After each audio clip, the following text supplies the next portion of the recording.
Sound കേൾക്കുന്നില്ല അല്ലേ? കേൾക്കുന്നുണ്ട്. ഓക്കെ. അപ്പൊ നമ്മള് ഇന്നലെ സ്ക്വയർ ഓഫ് ഒപ്പോസിഷൻ പഠിച്ചിട്ടുണ്ടായിരുന്നു. അത് വെച്ചിട്ട് തന്നെ നമ്മൾ സ്റ്റാർട്ട് ചെയ്യുന്നത്. അപ്പൊ നമ്മൾ അന്ന് ഒരു സെന്റൻസ് പറഞ്ഞിട്ടുണ്ടായിരുന്നല്ലേ? വൈസ്മെൻ, ശരിക്കും ഓർക്കുന്നില്ല. Wise men are afraid of death എന്ന് അങ്ങനെ എന്തോ ഒരു hardly afraid of wise men are hardly afraid of death അല്ലെ? അപ്പൊ ഇതിങ്ങനെ സെന്റൻസ് തന്നിട്ടുണ്ടെങ്കിൽ നമുക്ക് പെട്ടെന്ന് അങ്ങ് നോക്കുന്ന സമയത്ത് നമ്മൾ ഈ സ്ക്വയർ ഓഫ് ഓപ്പോസിഷൻ്റെ അകത്തല്ലേ എ ആണോ ഇ ആണോ ഐ ആണോ ഓ ആണോ എന്ന് പെട്ടെന്ന് അങ്ങ് നമുക്ക് തിരിയില്ല അല്ലെ? പക്ഷെ നമുക്ക് കണ്ടുപിടിക്കാൻ പറ്റില്ലേ? അപ്പൊ ഇതിനകത്ത് നമ്മൾ എ എന്ന് പറയുന്നത് ഓള്, നോ, സം നോട്ട് അല്ലെ? Some not. പിന്നെ നമ്മൾ പഠിച്ചു വരുന്നത് contradiction, subaltern, contrary and sub contrary അല്ലെ? സബാൾട്ടേൺ, കോൺട്രറി അതുപോലെ തന്നെ സബ് കോൺട്രറി ആണ് നമ്മൾ കഴിഞ്ഞ ക്ലാസ്സിൽ പറഞ്ഞിട്ടുണ്ടായിരുന്നത്. അപ്പൊ അതിന്റെ ക്വസ്റ്റ്യൻസ് നമ്മൾ ഒന്നും പറയാണ്ട് പോയി കഴിഞ്ഞാൽ നമുക്ക് ഒന്നും അത് കിട്ടാണ്ടായിരിക്കും. അപ്പൊ അതിനകത്ത് കോമൺ ആയിട്ട് കുറച്ച് വരുന്ന ക്വസ്റ്റ്യൻസ് ഒരു ടൈപ്പ് നമുക്ക് നോക്കിയിട്ട് പോവാം. അപ്പൊ അതിന് മുന്നേ നമുക്ക് ആ ഒരു സെന്റൻസിലേക്ക് എത്തണം എന്നുണ്ടെങ്കിൽ നമുക്ക് തന്നിരിക്കുന്ന സെന്റൻസ് ഇതിൽ ഏതാണ് നമുക്ക് ഐഡന്റിഫൈ ചെയ്യാൻ പറ്റണം. ഇപ്പം ഓൾ മെൻ ആർ മോർട്ടൽ എന്ന് പറഞ്ഞിട്ട് നമുക്കൊരു സ്റ്റേറ്റ്മെന്റ് തന്നു എന്ന് വിചാരിക്കും, ഒരു പ്രൊപ്പോസിഷൻ തന്നു എന്ന് വിചാരിക്കും. നമുക്കറിയാം ഓൾ മെൻ ആർ മോർട്ടൽ എന്ന് പറയുന്നത് നമ്മൾ കാണുമ്പോൾ തന്നെ നമുക്ക് വേറെ ഒന്നും പറയേണ്ട ആവശ്യമില്ല. ഓൾ എന്ന് നമുക്ക് എന്തറിയാം, യൂണിവേഴ്സൽ അഫർമേറ്റീവ് ആണ്, എ ആണ് നമുക്കറിയാം അല്ലേ? യൂണിവേഴ്സൽ അഫർമേറ്റീവ് ആയിട്ടുള്ള ഓൾ മെൻ ആർ മോർട്ടൽ എന്ന് പറഞ്ഞിട്ടുള്ള ഒരു പ്രൊപ്പോസിഷനാണ് നമുക്ക് തന്നിട്ടുള്ളതെങ്കിൽ അതിന്റെ കോൺട്രഡിക്ഷൻ സ്റ്റേറ്റ്മെന്റ് ഏതായിരിക്കും? ഇതിന്റെ കോൺട്രഡിക്ഷൻ ആയിട്ടുള്ള സ്റ്റേറ്റ്മെന്റ് ഏതായിരിക്കും? കോൺട്രഡിക്ഷൻ, ഇതിന്റെ കോൺട്രഡിക്ഷൻ ഏതാ? ഓ ആണ് അല്ലെ? എയുടെ കോൺട്രഡിക്ഷൻ എന്ന് പറയുന്നത് ഓ ആണ്. അതുപോലെ തന്നെ ഇയുടെ കോൺട്രഡിക്ഷൻ എന്ന് പറയുന്നത് ഐ ആണ്. അപ്പൊ അങ്ങനെ വരുന്ന സമയത്ത് നമുക്ക് ഓൾ മെൻ ആർ മോർട്ടൽ എന്ന് പറയുന്നത് എ ആണ്. അതിന്റെ കോൺട്രഡിക്ഷൻ അപ്പോ some men are not mortal അല്ലേ? Some men are not mortal ആണ് നമുക്ക് ഈസിലി നമുക്ക് ഐഡന്റിഫൈ ചെയ്യാൻ പറ്റും അല്ലെ? അതായത് വലിയ ഒരു ബുദ്ധിമുട്ടില്ലാണ്ട് നമുക്ക് എന്ത് ചെയ്യാൻ പറ്റും? അത് സം മെൻ ആർ മോർട്ടൽ ആണെന്നുള്ളത് നമുക്ക് ഐഡന്റിഫൈ ചെയ്യാൻ പറ്റും. അപ്പൊ ഇങ്ങനെ വരുന്ന സമയത്ത് നമുക്ക് ഡയറക്റ്റ് സെന്റൻസ് നമുക്ക് അങ്ങനെ തന്നു കഴിഞ്ഞാൽ വലിയ ബുദ്ധിമുട്ടുണ്ടാവില്ല. ഇത് ഏത് പിന്നെ സ്റ്റേറ്റ്മെന്റ് ആണ്, അതായത് ഏത് പ്രൊപ്പോസിഷൻ ആണ്, അതായത് യൂണിവേഴ്സൽ അഫർമേറ്റീവ് ആണോ, യൂണിവേഴ്സൽ പിന്നെ എന്താണ് നെഗറ്റീവ് ആണോ, അല്ലെങ്കിൽ പർട്ടിക്കുലർ അഫർമേറ്റീവ് ആണോ, പർട്ടിക്കുലർ നെഗറ്റീവ് ആണോ എന്ന് വരുന്നത് നമുക്ക് ഐഡന്റിഫൈ ചെയ്യാൻ വലിയ ബുദ്ധിമുട്ടുണ്ടാവില്ല. ബട്ട് ഇങ്ങനെയാണ് നമുക്ക് ഒരു പ്രൊപ്പോസിഷൻ തന്നിട്ടുണ്ടെങ്കിൽ നമുക്ക് പെട്ടെന്ന് ഓൾ മെൻ ആർ മോർട്ടൽ എന്ന് പറയുന്നത് പോലെ അത്ര ഈസി ആയിട്ട് നമുക്ക് അത് ഏത് എ ആണോ ഇ ആണോ ഐ ആണോ ഓ ആണോ എന്ന് നമുക്ക് കണ്ടുപിടിക്കാൻ പറ്റില്ല. അപ്പൊ എല്ലാം ഒന്നും പറയാൻ പറ്റില്ലെങ്കിൽ നമുക്ക് കുറച്ച് എക്സാമ്പിൾ നമുക്ക് അതിനെ പറഞ്ഞിട്ട് പോവാം. അപ്പൊ ഇതിനകത്ത് നമ്മൾ പറഞ്ഞു ഓൾ മെൻ ആർ മോർട്ടൽ അല്ലെ? ഇപ്പൊ നമുക്കറിയാം ഇതെങ്ങനെ വരുന്നത്, ഇവിടെയാണ് കോൺട്രഡിക്ഷൻ അല്ലെ? കോൺട്രഡിക്ഷൻ ഇവിടെ എന്ത് വരും? സബാൾട്ടേൺ അല്ലെ? സബാൾട്ടേൺ. അതുപോലെ തന്നെ ഇവിടെയും സബാൾട്ടേൺ ആണ് വരിക. ഇവിടെയോ കോൺട്രറി. അതുപോലെ തന്നെ സബ് കോൺട്രറി. അപ്പൊ ഇത്രയാണ് നമുക്ക് വരുന്നത്. അപ്പൊ ഇതിനകത്ത് നമ്മൾ ഈ ഒരു പിക്ചർ മാത്രം ഓർമ്മിച്ചാൽ മതി ബാക്കിയെല്ലാം ചെയ്യാൻ. അപ്പൊ നമുക്കറിയാം ഇവിടെ ഓൾ മെൻ ആർ മോർട്ടൽ എന്ന് പറയുന്ന സമയത്ത് അതിന്റെ കോൺട്രഡിക്ഷൻ ആയിട്ടുള്ള സ്റ്റേറ്റ്മെന്റ് എങ്ങനെയാ വരിക? ഡയഗണലി അല്ലെ? ഡയഗണലി വരുന്ന സമയത്ത് ഓ എന്താ? Some men are not mortal. ഇനിയിപ്പോ നമുക്ക് തന്നിരിക്കുന്നത് ഓൾ മെൻ ആർ മോർട്ടൽ ആണ് തന്നിട്ടുള്ളതെങ്കിൽ അതിന്റെ കോൺട്രറി സ്റ്റേറ്റ്മെന്റ് എന്തായിരിക്കും? കോൺട്രറി പ്രൊപ്പോസിഷൻ എന്തായിരിക്കും? ഓൾ മെൻ ആർ മോർട്ടലിന്റെ കോൺട്രറി ആയിട്ടുള്ള പ്രൊപ്പോസിഷൻ എന്താ വരുക? No men are mortal. No men are mortal അല്ലെ? അപ്പൊ അതിന്റെ കോൺട്രറി എന്ന് പറയുന്നത് നോ മെൻ ആർ മോർട്ടൽ ആയിരിക്കും. അതുപോലെ തന്നെ ഓൾ മെൻ ആർ മോർട്ടലിന്റെ സബാൾട്ടേൺ എന്താ വരുക? സബാൾട്ടേൺ വരുന്ന സമയത്ത് സം മെൻ ആർ മോർട്ടൽ. അപ്പൊ അങ്ങനെ ഏത് സ്റ്റേറ്റ്മെന്റ് തന്നു കഴിഞ്ഞാലും നമുക്ക് അതിന്റെ കോൺട്രറി അല്ലെങ്കിൽ സബാൾട്ടേൺ അല്ലെങ്കിൽ പിന്നെ കോൺട്രഡിക്ഷൻ അല്ലെങ്കിൽ സബ് കോൺട്രറി ഏത് ചോദിച്ചു കഴിഞ്ഞാൽ നമുക്ക് കണ്ടുപിടിക്കാൻ പറ്റണം. അത് ഈ പിക്ചർ നമ്മളെ മൈൻഡിൽ നന്നായിട്ടുണ്ടെങ്കിൽ മാത്രമേ നമുക്കതിന് പറ്റുള്ളൂ. അപ്പൊ കോൺട്രഡിക്ഷൻ എന്ന് പറയുന്ന സമയത്ത് ഇങ്ങനെ വരും. എയുടെ കോൺട്രറി ആണെങ്കിൽ ഇ ആയിരിക്കും, എയുടെ സബാൾട്ടേൺ ആണെങ്കിൽ ഐ ആയിരിക്കും. അതുപോലെ തന്നെ ഓ ആ തന്നിട്ടുണ്ടെങ്കിൽ സബാൾട്ടേൺ എന്ന് പറയുന്നത് ഇ അല്ലെ, അതായത് ഇങ്ങോട്ടേക്ക്. ഇ ആണെന്ന് തന്നിട്ടുണ്ടെങ്കിൽ അതിന്റെ സബാൾട്ടേൺ എന്ന് പറയുന്നത് ഓ സ്റ്റേറ്റ്മെന്റ് ആയിരിക്കും. ഓ എന്ന് പറയുന്നത് പെർട്ടിക്കുലർ നെഗറ്റീവ്.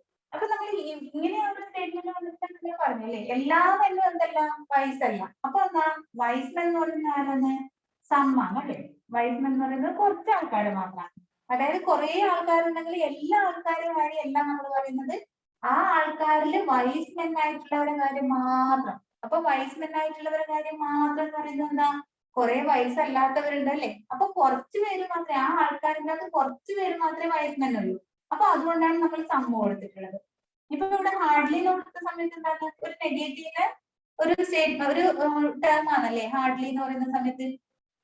മീൻസ് എന്താ? നോ അല്ലെ. സം എന്നാർ നോട്ട്. അപ്പോ അവിടെ എന്താണോ സ്റ്റേറ്റ്മെന്റ് അത് പിന്നെ പുട്ട് ചെയ്യുന്ന സമയത്ത് നമുക്കത് എ ആണോ ഐ ആണോ ഇ ആണോ ഒ ആണോ. സം നോട്ട് വരുന്ന സമയത്ത് നമുക്ക് എന്താണെന്ന് അറിയാം. സം നോട്ട് വരുന്ന സമയത്ത് ഓ സ്റ്റേറ്റ്മെന്റ് ആണല്ലേ. That means particular negative, universal affirmative, universal negative, particular negative, sorry particular affirmative, particular negative. അത് മൈൻഡില് നല്ലോണം ഉണ്ടാവണം. എന്നാലും മാത്രമേ ആ വരുന്ന ക്വസ്റ്റ്യൻസ് എല്ലാം നമുക്ക് ആൻസർ ചെയ്യാൻ പറ്റുള്ളൂ. അപ്പൊ നമുക്ക് കുറച്ച് സാധാരണ സ്റ്റേറ്റ്മെന്റ് തന്നിട്ട് നമ്മൾ അതെങ്ങനെ ലോജിക്കൽ ഫോമിലേക്ക് കൺവേർട്ട് ചെയ്യാൻ നമുക്ക് നോക്കാം. എല്ലാം പറയുന്നില്ല, കുറച്ചെണ്ണം പറയുമ്പോൾ നമുക്ക് ബാക്കി കിട്ടും എന്തായാലും. Example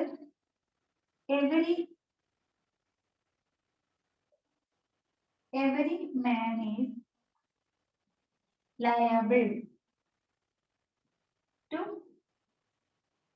liable to commit error.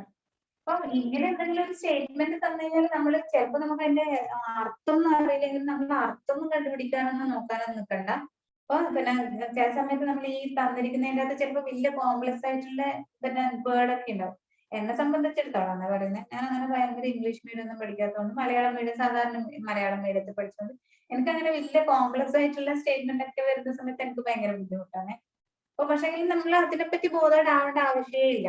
നമുക്ക് ഈ നോട്ട് എന്ന് വരുന്ന ഒരു വേർഡ് ഏതൊക്കെയാന്ന് ഏകദേശം നമുക്കറിയാം അല്ലെ. നമ്മൾ പണ്ട് ഗ്രാമറിന്റെ അകത്ത് പഠിക്കുന്നു, ഹാർഡ്ലിസ്റ്റേഴ്സിലെ അങ്ങനെയുള്ളതൊക്കെ. അപ്പൊ അത് മാത്രം ഒന്ന് മൈൻഡിൽ ഉണ്ടായാൽ മതി. ബാക്കി അതിൻ്റെ അകത്തുള്ള എന്തെങ്കിലും ടേമിനെ പറ്റിയിട്ട് അറിയില്ല, ടേമിന്റെ മീനിങ് അറിയില്ല എന്ന് വെച്ചിട്ടുണ്ടെങ്കിൽ അതിനെപ്പറ്റി ബോധേഡാവേണ്ട ആവശ്യമേ ഇല്ല. ഓക്കെ. അതായത് നമുക്ക് ഇങ്ങനെയുള്ള ഒരു സ്റ്റേറ്റ്മെന്റ് കിട്ടിയിട്ടുണ്ടെങ്കിൽ അതിന്റെ ലോജിക്കൽ ഫോമിലേക്ക് കൺവേർട്ട് ചെയ്യുന്ന സമയത്ത് എങ്ങനെ വരും? എവരി മെൻ അല്ലെ. എവരി മെൻ എന്ന് പറഞ്ഞു കഴിഞ്ഞാൽ എന്താ? എല്ലാ ആൾക്കാരും അല്ലെ. എവരി മെൻ എല്ലാ ആൾക്കാരും. ദാറ്റ് മീൻസ് എന്താ? ഓൾ അല്ലെ. ഓൾ. പിന്നെ അതുപോലെ തന്നെ ഇവിടെ നമ്മള് പിന്നെ നെഗേറ്റ് ചെയ്യാൻ വേണ്ടിട്ട് വേറെ വേർഡ് ഒന്നും ഇതിനകത്തില്ല അല്ലെ. ലയബിൾ ടു കമ്മിറ്റ് എറർ എന്ന് മാത്രമേ ഉള്ളൂ. അതിനകത്ത് നെഗേറ്റ് ചെയ്യാനുള്ള ഒരു വേർഡ് ഇതിനകത്തില്ല. ദാറ്റ് മീൻസ് എന്താ? ഓൾ അല്ലെ. All men are liable to commit error ആയിരിക്കാം അല്ലെ. അപ്പൊ എവരി മെൻ എന്ന് പറയുന്നത് എന്താ? എല്ലാ ആൾക്കാരും. അപ്പൊ എവരി മേൻ വന്നുകൊണ്ടാണ് നമ്മളിവിടെ ഓൾ കൊടുത്തിട്ടുള്ളത് അല്ലെ. അപ്പൊ ഓൾ സ്റ്റേറ്റ്മെന്റ് ഏതാണ് വരുക? എ വരും അല്ലെ. All men are liable to commit error എന്ന് പറഞ്ഞു കഴിഞ്ഞാൽ എന്തായി? ബാക്കി എഴുതുന്നില്ല. All men are liable to commit error അല്ലെ. All men are liable to commit error. അപ്പൊ ഈ സ്റ്റേറ്റ്മെന്റ് നമുക്ക് ഇങ്ങനെ വരുന്നതിനെക്കാട്ടി ഇങ്ങനെ കിട്ടിക്കഴിഞ്ഞാൽ എന്തായി? നമുക്കറിയാം അല്ലെ. എ സ്റ്റേറ്റ്മെന്റ് ആണ്. എ സ്റ്റേറ്റ്മെന്റ് എന്താ? Universal affirmative. യൂണിവേഴ്സൽ അഫർമേറ്റീവ് ആയിട്ടുള്ള എ സ്റ്റേറ്റ്മെന്റ് ആണെന്ന് നമുക്ക് അറിയാം. അപ്പൊ നമ്മൾ അതിനകത്തുള്ള ടേം ആണ് നോക്കേണ്ടത്. എങ്ങനെ ആ ടേമിനെ നമ്മളെ ലോജിക്കൽ ഫോമിലേക്ക് മാറ്റാം. നമുക്ക് എന്താ വേണ്ടത്? ഓള്, നോ, സം നോട്ട്. ഇത് ഏതെങ്കിലും ഫോമിലേക്ക് മാറ്റാൻ പറ്റുമോ എന്നാണ് നോക്കേണ്ടത്. അപ്പൊ ആദ്യം കൊടുത്തിരിക്കുന്നത് ഒന്നുകിൽ ഓള്, അല്ലെ നോ, അല്ലെ സം, അല്ലെങ്കിൽ സം നോട്ട് വരുന്നുണ്ടെങ്കിൽ നോട്ട് ഇൻക്ലൂഡിങ് ആയിട്ട് വരും അല്ലേ. അപ്പൊ അത് ഏതാന്ന് നമ്മൾ കണ്ടുപിടിച്ചാൽ മതി. ഇവിടെ എവരി എന്നുള്ളത് നമുക്ക് വേറെ ഒന്നും നോക്കേണ്ട ആവശ്യമില്ല. എവരി എന്ന് പറഞ്ഞുകൊണ്ട് എന്തായിരിക്കും? ഓൾ ആയിരിക്കും അല്ലേ. എപ്പോഴും ഒന്നും ആവണമെന്നില്ല അല്ലെ. എവരി എന്നുള്ളത് ഓൾ ആവണമെന്നില്ല. നെക്സ്റ്റ് നമുക്ക് ഒരു എക്സാമ്പിൾ നോക്കാം. certain books are good. certain books are good. certain books അല്ലേ, എല്ലാ ബുക്കിന്റെ കാര്യം പറഞ്ഞില്ല. എവരി ബുക്ക് എന്നോ ഓൾ ബുക്ക് എന്നൊന്നും പറഞ്ഞില്ല അല്ലേ. certain മാത്രമേ പറഞ്ഞിട്ടുള്ളൂ അല്ലേ, കുറച്ച് മാത്രമേ പറഞ്ഞിട്ടുള്ളൂ. ചില ബുക്കുകൾ മാത്രം എന്താണ് നല്ലതാണ് അല്ലെ, ചില ബുക്കുകളാണ്, എല്ലാ ബുക്കുകളും അല്ല അല്ലെ. എന്താണ് ചില ബുക്കുകൾ അല്ലെ, ചില ബുക്കുകൾ മാത്രമാണ് ഗുഡ് എന്ന് പറഞ്ഞത്. അപ്പൊ എല്ലാം ഇല്ല, എല്ലാം ഇല്ലാണ്ട് ചിലത് മാത്രമാകുമ്പോ എന്തായി, സമ്മായി അല്ലേ. Some books are good.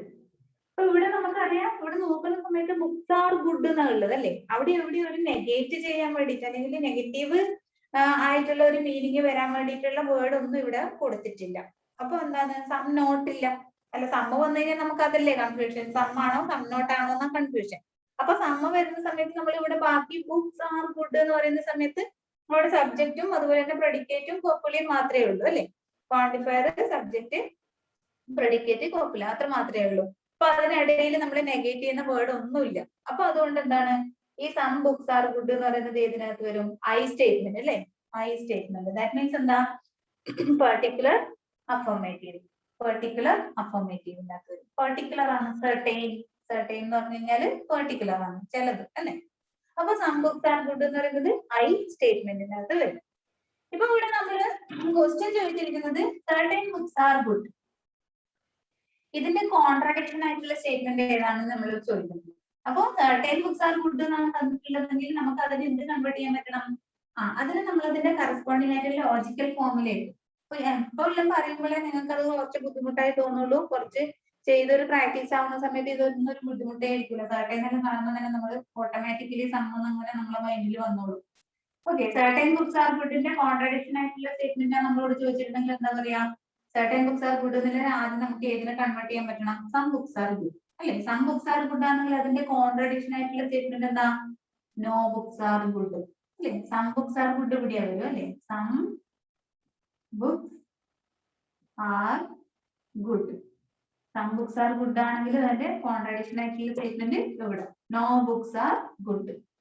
അതുപോലെ തന്നെ സർട്ടൈൻ ബുക്സ് ആർ ഗുഡിന്റെ സബ് കോൺട്രറി ആയിട്ടുള്ള സ്റ്റേറ്റ്മെന്റ് ആണ് വെച്ചിട്ടുണ്ടെങ്കിലോ, സബ് കോൺട്രറി ആയിട്ട് വരുന്ന സ്റ്റേറ്റ്മെന്റ് സർട്ടൈൻ ബുക്സ് ആർ ഗുഡിന്റെ, സർട്ടൈൻ ബുക്സ് ആർ ഗുഡിന്റെ logical form some books are good ആണ് അല്ലേ. അതിന്റെ സബ് കോൺട്രറി എന്ത് വരും, സം ബുക്സ് ആർ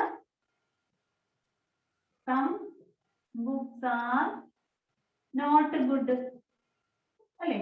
എങ്ങനെ വരും, ഈ സ്റ്റേറ്റ്മെന്റിലേക്ക് തിരിച്ചു മാറ്റുവാണെങ്കിൽ certain books are not good. Okay, അപ്പൊ സർട്ടൈൻ ബുക്സ് ആർ ഗുഡ് എന്ന് പറഞ്ഞാൽ നമ്മൾ ലോജിക്കൽ ഫോമിലേക്ക്, നമ്മളെ ഫോമിലേക്ക് കൺവേർട്ട് ചെയ്യുന്ന സമയത്ത് സം ബുക്സ് ആർ ഗുഡ് വരും. അപ്പൊ അത് നമുക്കറിയാം, സം ബുക്സ് ആർ ഗുഡ് എന്ന് പറയുന്നത് പെർട്ടിക്കുലർ അഫർമേറ്റീവ് ആയിട്ടുള്ള ഐ സ്റ്റേറ്റ്മെന്റിനകത്താണ് വരുന്നത്. അപ്പൊ അതിനോട് നമ്മൾ ചോദിക്കുന്നത് കോൺട്രഡിക്ഷൻ സ്റ്റേറ്റ്മെന്റ് ആണ് എന്ത് വരും, നോ ബുക്സ് ആർ ഗുഡ് എന്ന് വരും അല്ലെ. അതുപോലെ തന്നെ സബ് കോൺട്രറി ആയിട്ടുള്ള സ്റ്റേറ്റ്മെന്റ് ആണെങ്കിൽ എന്താ, സം ബുക്സ് ആർ ഗുഡിന്റെ സബ് കോൺട്രറി എന്ന് പറയുന്നത് some books are not good ആണ് അല്ലെ.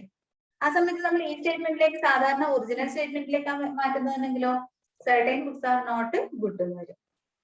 ഇനിയിപ്പോ നമ്മൾ സർട്ടൈൻ ബുക്സ് ആർ ഗുഡ് എന്നുള്ളതിന്റെ സബാൾട്ടേൺ ആണ് ചോദിക്കുന്നതെങ്കിലോ നേരെ എടുത്തേക്ക് വരും അല്ലെ, ഓൾ ബുക്സ് ആർ ഗുഡ് വരും അല്ലെ. Because certain books are good എന്നുള്ളത് സം ബുക്സ് ആർ ഗുഡ് ആണ്.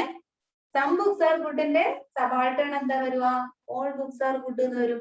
എ വരും. ഓക്കെ, അപ്പൊ നമുക്ക് ഒരു സ്റ്റേറ്റ്മെന്റ് തന്നു കഴിഞ്ഞാൽ നമ്മൾ ആദ്യം അതിനെ ലോജിക്കലിലെ ഫോമിലേക്ക് കൺവേർട്ട് ചെയ്ത് കഴിഞ്ഞാൽ പിന്നെ നമുക്ക് ബുദ്ധിമുട്ടില്ല. അത് കോൺട്രറി ആണോ, സബ് കോൺട്രറി എന്താണ്, കോൺട്രഡിക്ഷൻ എന്താണ്, സബാൾട്ടേൺ എന്താണെന്ന് കണ്ടുപിടിക്കാൻ നമുക്ക് പിന്നെ ബുദ്ധിമുട്ടുണ്ടാവില്ല. ക്ലിയർ അല്ലേ ഇത്? ക്ലിയർ അല്ലേ, പറയണോ? യെസ് മാം, ക്ലിയർ ആണ്. നമുക്ക് ഒരു സ്റ്റേറ്റ്മെന്റ് നോക്കാം. നെക്സ്റ്റ് ഒരു statement, each student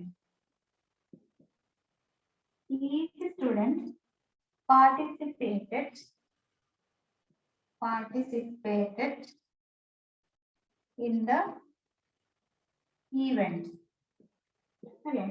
participated in the event, അവിടെ നെഗേറ്റ് ചെയ്യാൻ വേണ്ടിയിട്ട് ഒരു വേർഡും ഇല്ല അല്ലെ. ഈച്ച് സ്റ്റുഡന്റ് ഈച്ച് സ്റ്റുഡന്റ് എന്ന് പറയുമ്പോൾ എന്തായി? ഓൾ അല്ലേ? ഈച്ച് സ്റ്റുഡന്റ് എന്നുള്ളത് നമുക്ക് ഏതിലേക്ക് മാറ്റാം? ഓൾ സ്റ്റുഡന്റ് അല്ലേ? All student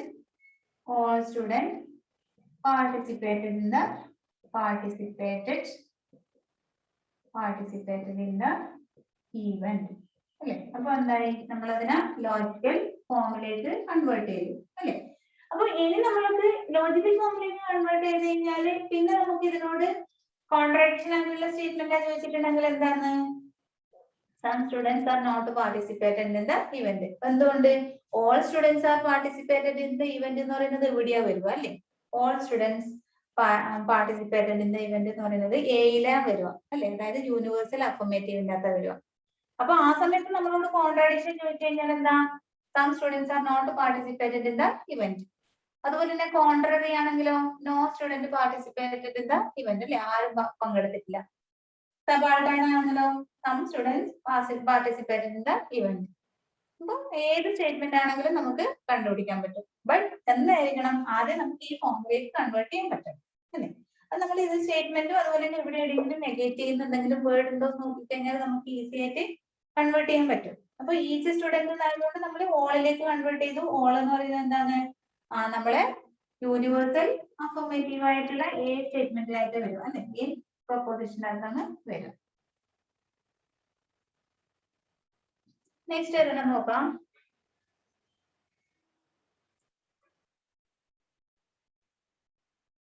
Most of the students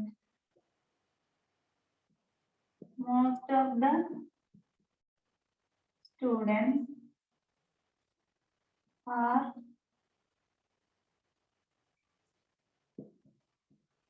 laborious. Most of the student ആണല്ലേ? തന്നിരിക്കുന്ന സ്റ്റേറ്റ്മെന്റിനകത്ത് എന്താണ്? മോസ്റ്റ് ഓഫ് ദ സ്റ്റുഡന്റ് ആണ്. എല്ലാ സ്റ്റുഡന്റും അല്ല, ഒറ്റ സ്റ്റുഡന്റ് അല്ലാണ്ടും അല്ല അല്ലെ? മോസ്റ്റ് ഓൾമോസ്റ്റ് അല്ലെ? കുറെ പേര്. അപ്പൊ കുറെ പേര് എന്ന് പറയുന്നത് എന്തല്ല? ഒരിക്കലും എല്ലാരും അല്ല അല്ലെ? കുറെ പേര് എന്ന് പറയുന്നത് എല്ലാരും അല്ല. അപ്പൊ എന്ത് വരില്ല? ഓള് വരില്ല. മോസ്റ്റ് എന്ന് മാത്രമേ പറഞ്ഞിട്ടുള്ളൂ അല്ലെ? കുറെ പേരെന്ന് മാത്രമേ പറഞ്ഞിട്ടുള്ളൂ. മോസ്റ്റ് ഓഫ് ദ സ്റ്റുഡൻസ് കുട്ടികളിൽ മിക്കവരും അല്ലെ? അപ്പൊ ആ കുട്ടികളിൽ മിക്കവരും എന്ന് പറയുന്നത് എന്താണ്? മിക്കവരും കഴിഞ്ഞിട്ട് കുറെ പേര് പിന്നെയും ബാക്കിയുണ്ട് അല്ലെ? അപ്പൊ എന്തേ വരുള്ളൂ?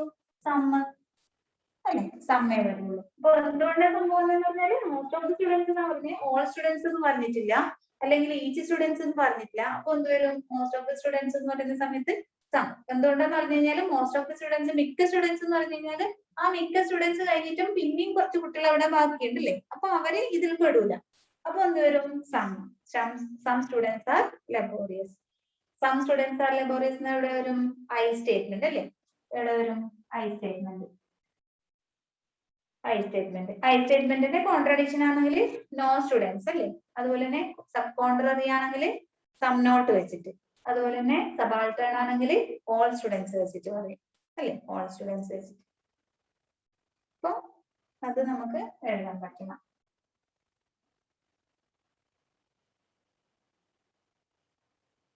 ഡയറക്റ്റ് ക്വസ്റ്റ്യൻ മിക്കവാറും പ്രതീക്ഷിക്കാണ്ടിരിക്കുന്നതായിരിക്കും നല്ലത്. ചോദിച്ചാൽ കിട്ടി എന്ന് വിചാരിക്കുക, അല്ലാണ്ട് അങ്ങനെ ഡയറക്റ്റ് ചോദിക്കാനുള്ള ചാൻസ് വളരെ കുറവായിരിക്കും.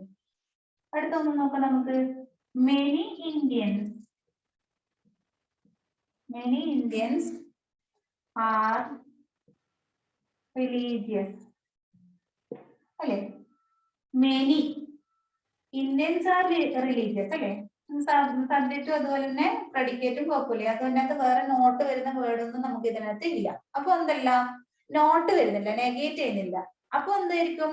ഒരിക്കലും ഇത് വരില്ല അല്ലെ? നെഗേറ്റ് ചെയ്യുന്ന വേർഡ് ഇല്ലാത്തത് കൊണ്ട് ഒരിക്കലും ഇയോ ഓയോ വരുന്നില്ല അല്ലെ? എന്തുകൊണ്ട് വരുന്നില്ല? നെഗേറ്റ് ചെയ്യാൻ വേണ്ടിട്ട് ഇവിടെ ഒന്നും പറഞ്ഞിട്ടില്ല അല്ലെ? നെഗേറ്റ് ചെയ്യാൻ വേണ്ടിയിട്ടില്ല. അപ്പൊ ഇത് രണ്ടുമാണ് നെഗറ്റീവ് വരുന്നത് അല്ലെ? യൂണിവേഴ്സൽ നെഗറ്റീവും പെർട്ടിക്കുലർ നെഗറ്റീവും. അപ്പൊ ഈ സ്റ്റേജ് സൈഡ് എന്തായാലും വരില്ല ഉറപ്പായി നമുക്ക്.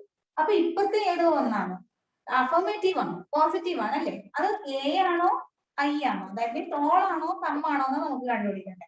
മെനി അല്ലെ? മെനി എന്ന് പറഞ്ഞാൽ എന്താ? കുറേ അധികം അല്ലെ? കുറേ പേര്. മെനി ഇന്ത്യൻസ്, കുറേ ഇന്ത്യൻസ് ആരാണ്? റിലീജിയസ് ആണെന്ന് പറയുന്നത്. കുറെ കഴിഞ്ഞാലും ബാക്കി കുറച്ച് പേര് ഇന്ത്യൻസ് ആ പിന്നെയും ബാക്കി ഉണ്ടാവും അല്ലെ? റിലീജിയസ് അല്ലാത്തത്. അപ്പൊ മെനി എന്ന് പറയുന്നത് ഒരിക്കലും എന്തല്ല? ഓൾ അല്ല. അതായത് ഇതാണ് കംപ്ലീറ്റ് ഇന്ത്യൻസ് എങ്കിൽ അതിനകത്ത് ഭൂരിഭാഗം പേരും അല്ലെങ്കിൽ കുറെ പേര് എന്താണ് റിലീജിയസ് ആണ്. ബാക്കി കുറച്ച് പേര് എന്തല്ല റിലീജിയസ് അല്ല. കുറച്ച് പേര് റിലീജിയസ് ആണെങ്കിൽ കുറച്ച് പേര് റിലീജിയസ് അല്ല. അപ്പൊ ഓൾ ഇല്ല, കുറച്ച് പേരാണല്ലോ അല്ലെ. കുറച്ച് പേര് വരുന്ന സമയത്ത് എന്തായിരിക്കും? സം ഇന്ത്യൻസ് ആർ റിലീജിയസ് വരും. സം ഇന്ത്യൻസ് ആർ റിലീജിയസ് വരും. അപ്പൊ സം ഇന്ത്യൻസ് ആർ റിലീജിയസ് വരുന്ന സമയത്ത് ഏത് സ്റ്റേറ്റ്മെന്റ് ആണ്, ഏത് പ്രൊപ്പോസിഷൻ ആണ്? ഐ അല്ലെ. അതായത് പെർട്ടിക്കുലർ അഫർമേറ്റീവ്. Particular affirmative. അപ്പൊ നമ്മൾ പറഞ്ഞു ഇന്ത്യൻസ് ആർ റിലീജിയസ് എന്ന് പറയുന്നതിനകത്ത് നമുക്ക് നെഗേറ്റ് ചെയ്യാൻ വേണ്ടി വേർഡ് ഒന്നുമില്ല. അപ്പൊ എന്തായാലും നമ്മളെ റൈറ്റ് സൈഡിൽ വരില്ല. ബിക്കോസ് യൂണിവേഴ്സൽ നെഗറ്റീവും പെർട്ടിക്കുലർ നെഗറ്റീവും ആണ് റൈറ്റിൽ വരുന്നത്. ഒരിക്കലും അവിടത്തേക്ക് വരില്ല അല്ലെ, ലെഫ്റ്റിലേ വരിക. ആ ലെഫ്റ്റിന്റെ അകത്ത് ഓൾ ആണോ സം ആണോ എന്ന് നമുക്കറിയേണ്ടത്. അപ്പൊ ഇവിടെ മെനി എന്ന് പറഞ്ഞത് കൊണ്ട് എന്താണ്? അഫർമേറ്റീവ് ആണ് അല്ലെ, പോസിറ്റീവ് ആണ് ഇപ്പുറത്തായതുകൊണ്ട്. മെനി എന്ന് പറയുന്ന സമയത്ത് എന്തായി? കുറെ പേര് അല്ലെ, ബാക്കി കുറച്ച് പേര് അവിടെ എന്തായാലും ബാക്കി ഉണ്ടാവും അല്ലെ, റിലീജിയസ് അല്ലാത്തവര്. അപ്പൊ മെനി എന്ന് പറയുന്നത് some. Every Indians are religious എന്ന് പറഞ്ഞിട്ട് ഇപ്പൊ നമ്മൾ മെനിക്ക് പകരം നമ്മൾ ഇവിടെ എവരി എന്നാണെങ്കിലോ, എവരി ഇന്ത്യൻസ് ആർ റിലീജിയസ് ആണെങ്കിൽ എന്താ വരുക? ഓളാ വരും അല്ലെ, യൂണിവേഴ്സൽ അഫർമേറ്റീവ് ആ വരിക. ബിക്കോസ് നമ്മൾ എവരി എന്ന് പറയുന്ന സമയത്ത് എല്ലാ ഇന്ത്യക്കാരും പെട്ടു അല്ലെ, അവിടെ ഒരു ഇന്ത്യക്കാരൻ പോലും ബാക്കിയില്ല, എല്ലാ ഇന്ത്യക്കാരും ആയി. അപ്പൊ യൂണിവേഴ്സൽ ആണ്, യൂണിവേഴ്സൽ അഫർമേറ്റീവ് ആ വരിക. നമ്മൾ എവരി ഇന്ത്യൻസ് ആ പറഞ്ഞിട്ടുള്ളത്. അതിന് പകരം പക്ഷെ നമുക്ക് എന്താ കണ്ടിരിക്കുന്നത്? മെനി ഇന്ത്യൻസ് ആണ്. മെനി ഇന്ത്യൻസ് എന്ന് പറയുന്ന സമയത്ത് കുറച്ചേ ഉള്ളൂ, എല്ലാരും ഇല്ല. സം അല്ലെ, അതിനെ നമ്മള് സം ആയിട്ട് കൺസിഡർ ചെയ്യുന്നു.